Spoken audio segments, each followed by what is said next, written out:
Pause. Okay, sorry. I don't know how else to start this video. Like, I'm like fucking cringing. This is like my third take, bro. I hate this so much. I'm sorry if I'm turning you off with the swearing and the weird Gen Z humor. I'm really not all that. I'm like I'm like an old man. All my exes would say that. Hi, if you're watching and you're my ex, hi. I'm sorry, okay, I'm cringing. This is horrible. Oh, I feel like everyone I know is watching this and laughing at me in a room with their friends and saying, oh my gosh, look at Max, he's so cringy and dumb. Anyways, hi, I'm Max. You don't know me. See, that's the thing, is that I'm a small artist and apparently, I guess I'm struggling. I don't know. I mean, I've only been doing this for a month and a half, posting on YouTube, but already I am pissed off. I am pissed off at the world for lying to me and telling me that, sorry, I'm not looking at the camera, for lying to me and telling me that it's easier to be a small artist today. Or that it's easier to do music today than it was 30 years ago. Okay, I think actually that's mostly true. I'm sorry. It's easier in the way that, well, you can get like 500 views just like that. But then it's not easier because you're in a sea of noise full of so many other great artists. I mean, I'm not like a great artist, I don't want to say that, but it's just like there's just so much more noise, so much more comparison, and it's so hard to be different. And honestly, beyond that, those 500 people who just watched our video, like 60% of them clicked away, only like 2 commented. You know, it's just like, yeah, you get more views, but you get less commitment. And there's a pond right here. I'm young, you know, and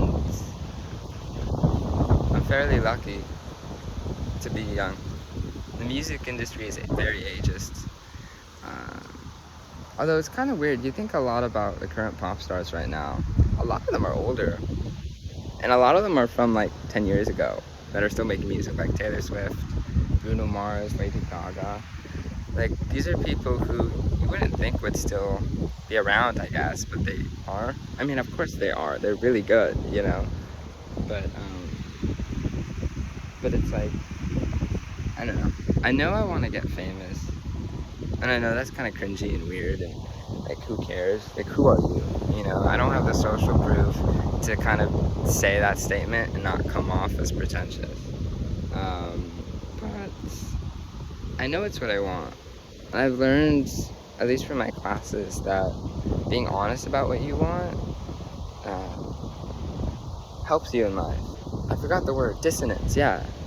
You see, I think there are often times where we're very dissonant with ourselves, where our thoughts and our beliefs and our actions don't match up. And generally in life, it's better when those things do. And so I've kind of come at peace with being honest with what I want in life. And not finding that cringy, kind of turning that mechanism off and being okay. I think about the Beatles very often. Not as much musically. I'm kind of bored with them musically, I'll be honest. I'm way more into the Smiths. But, because of my breakup. My breakup. I'm actually over it. I'm actually pretty happy right now. I have a great group of friends who I just met.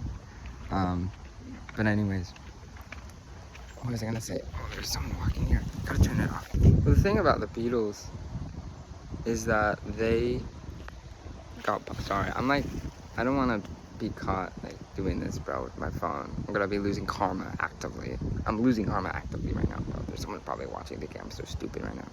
The thing about the Beatles is that it took them, I think, at least 3 years of getting around and failing a lot before they got popular. And there were many, like, what's it called, red herrings, where they thought like something good was gonna happen. Like, they were auditioning for this chance to be on a TV show, and then they failed the audition, or there were times where they were auditioning to be a regular at a club or something, I don't remember, and then like other bands thought they weren't real rock, you know, or they weren't, you know, the shit. I don't know how to fucking phrase it, bro. I think about that. And I realized that this YouTube thing, that this social media thing, that this music thing, whatever it is in my life, whatever role it will play, it's gonna take time. And it's gonna take consistency, which is why I've stuck to uploading 3 videos Monday, Wednesday, Friday, ideally. Sometimes uploading more, sometimes less, but trying to just stick to those general 3 days. Now, another part of what's frustrating about music is whiteness. And I'm not saying that to target white people. My dad's white. I'm half white, half my family's white. You know, like it's just, I have no ill feelings towards white people. But as a sociology major, it is something that I've become aware of in my classes. And something that is it's easy to spot on social media. Like you look at your feed, and you look at anything that gains traction, at least in music or just in general, it tends to be people who are attractive and white, and those two things go hand in hand. In our culture, the standard of beauty is whiteness.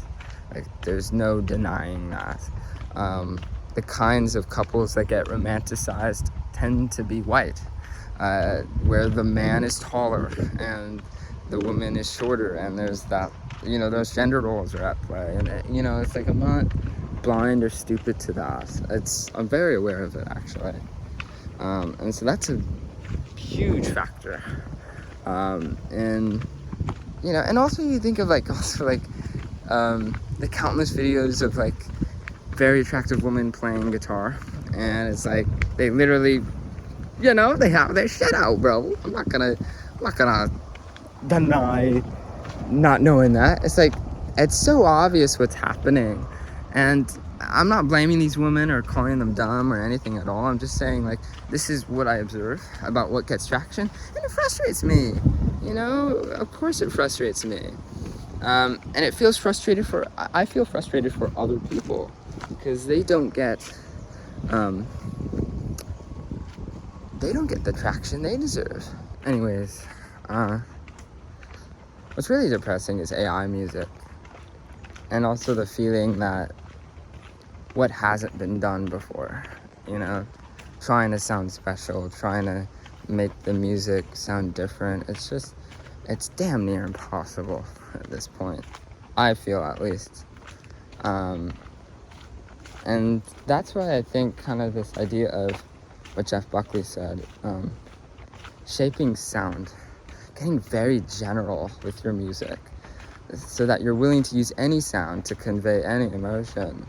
I like that idea, actually. Like, if I'm writing a breakup song, I don't want to think about, like, okay, I'm gonna have to use the traditional bass and drums and guitar.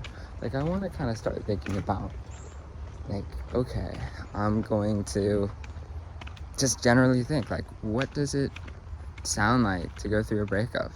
You know? Well, okay, not like screaming and crying, but you know what I mean? Like, I don't know, like, just, like, would it sound staccato-y, like, tense, and, you know, the shoulders bunch up? Or would it sound more relaxed and kind of low-key and depressed, kind of, you know, if that makes sense? Like, in the instrumentation.